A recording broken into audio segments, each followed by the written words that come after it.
I mean, they're basically saying that initiating your Tesla stands out above all the picks in the auto space, which is kind of a big call. I think from their point of view, they're talking about how there's two clocks in a two-clock framework. So there's the first clock, which is the near term. That's cyclical. The economy spending on inventory and cars and parts, things like that. And then the far term, which is secular changes.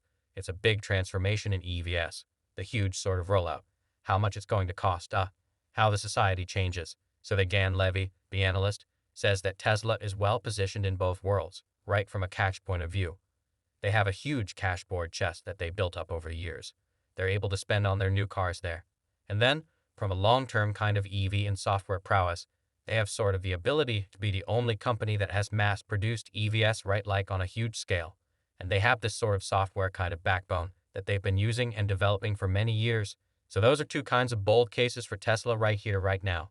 Tesla is still the top-selling electric vehicle brand globally, although its dominance is eroding. His rivals offer a growing number of means to get affordable models. While many believe that there is no demand issue for Tesla, it is important to consider that there could be higher interest rates, the economy may go through a recession, and things may get even uglier in China than they were last year. However, although these problems exist, Tesla is not just struggling by itself alone. All other automakers are feeling the heat, and every one of them is hurting just as much as Tesla is. Someone else's have speculated that due to Tesla's high margins, they may continue to cut prices until demand improves. Is that likely? Let's find out. Everyone, and welcome back to Tesla Tomorrow. Bernstein analysis Tony Sakanaki has said that Tesla may indeed have a demand problem, according to the stock analysis. Tesla actually has recent price cuts, which are proof that the automaker may not be getting enough demand for its cars, according to TipRanks. Tony is a 5-star analyst with an average return of 13.7 and a 62.99 success rate. He covers the technology sector, focusing on stocks like Apple, HP Enterprise, and Dell Technologies. Tesla bull Gary Black has also described Tony as the #1 analyst for Apple, so we may have some very crucial points to share with Tesla investors in 2022. The Bernstein analysis raised his Tesla price target by 50, but recently Tony has maintained a sell rating on Tesla instead of a price target of 150. According to him, he's not sure that Tesla's demand is really strong considering that the car company got prices up to 20 in January, especially at a time when rising competition is a problem for car companies, according to a report by the SPI. Tesla's position is changing as new and more affordable options arrive, offering equal or better technology and production. The report stated that since consumer choice and consumer interest in EVs are growing, Tesla's ability to remain dominant in the market and have a dominant market share will be a challenge going forward. Tesla lowered the prices of its cars in order to increase demand, and while this would have a significant effect on the company's profit margin, Tesla still benefited from the price cuts in the way customers reacted to these very huge price codes positively, and seasonal growth was pretty much in line with expected results. However, some analysts believe that Tesla will need to lower prices even more this year to hit volume targets and stay ahead of the competition. How have these price cuts affected other car companies?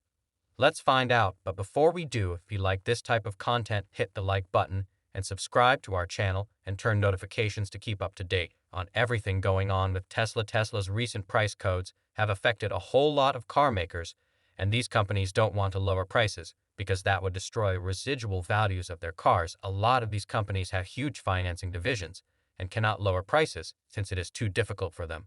But Tesla does not need to worry about that. Tesla is still a new manufacturer, and each year it produces many more cars and expands its markets. Looking at the lead times for vehicles other than the Model Y in the US, customers can get a Tesla within 2 to 4 weeks anywhere in the world. And so, there isn't much of a backlog, not nearly as much as many people believe. However, Tesla's demand may not be as strong as it used to be, which is why the automaker needs to release its next generation vehicle. Tesla needs to get a cheaper vehicle out, especially in China, probably because that will be a way to stimulate the demand for Tesla. Musk himself teased at a Morgan Stanley conference that there's a clear path to a smaller vehicle that is half the production cost of the Model 3, which is already Tesla's cheapest vehicle at a starting price around $43,000. According to reports, there are around 150 new EVs launching in China alone this year, and so Tesla will likely have to lower prices to make sure it hits volume targets in the long term. It's expected that Tesla will keep dropping prices as it finds new ways to lower the costs. There's still about 100,000 cars in the inventory right now, and so it doesn't seem like demand is fantastic at the moment, and there is a possibility that performance and future of electric vehicles.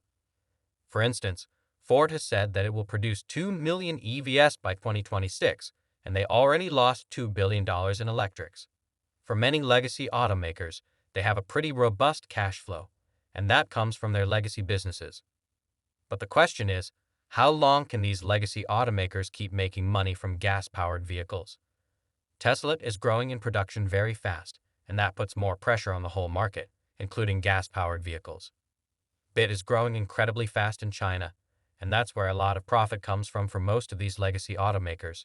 Therefore, if Tesla drops prices even more, then only a few car users, if any, will consider buying a gas-powered vehicle. Tesla is leading the pack on the price codes, and it's hurting the other automakers even worse than it's hurting Tesla. The car company has pretty ambitious plans to ramp up production in Mexico. They have had the first mover advantage, and the deliveries today show that the price cuts are actually working. Price cuts in a hyper-competitive industry is generally bad news for everyone. Tesla is certainly feeling the impact from its own price cuts, and certainly other vendors are, and that's the dynamic that most investors worry about in a really competitive industry, where price matters. Price cuts are detrimental to total industry profitability, and that is where most companies are starting to see, and this includes Tesla and other incumbents. Other OEMs are pretty deep-pocketed right now, and they are not transitioning to EVs fast enough. One reason, however, why the recent price cuts may be an issue, because Tesla is not really in the financing business, at least in places like Canada, and so all the loans are not held by Tesla, but rather by banks. Perhaps Tesla's dropping prices could escalate the banking crisis even more, because if cars that are out there lose their value, then the bank's assets could also drop, and many may not be able to repay these loans because the loan is now bigger than how much the car is worth. At the moment, some Tesla investors worry that the Model 3 may lose $7,500 in tax credit, and others believe that there is a way for Tesla to still keep getting that tax credit, even though the Model 3 technically should not qualify. Tesla will be building a new battery factory in the U.S. in partnership with CAT. Some analysts believe that since the factory will be producing batteries in the U.S., Tesla can use this opportunity to its advantage, especially in terms of the tax credit.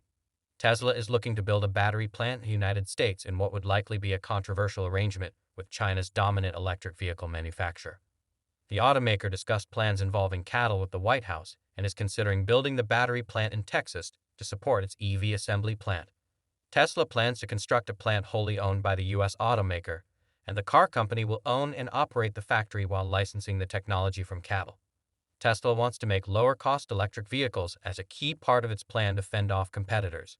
But to do this, the automaker needs to invest in low-cost, cutting-edge battery tech. To see that vision through a cheaper car would be an effective way to entice new customers to Tesla. While Tony perceived a demand problem for Tesla, it is still important to note that his predictions are for the short term, and these price targets do not really capture Tesla's worth in 5 or 10 years overall. He could be totally right here, but in the long term, Tesla's next-generation vehicle is going to outsell all of the competition by multiple times just with single models. Do you think Tesla has a demand problem? Let us know down below. And don't forget to tell us what your valuation of Tesla is. If you want to know more about what Tesla's been up to in the last few days, go ahead and click on this next video on your screen. See you there.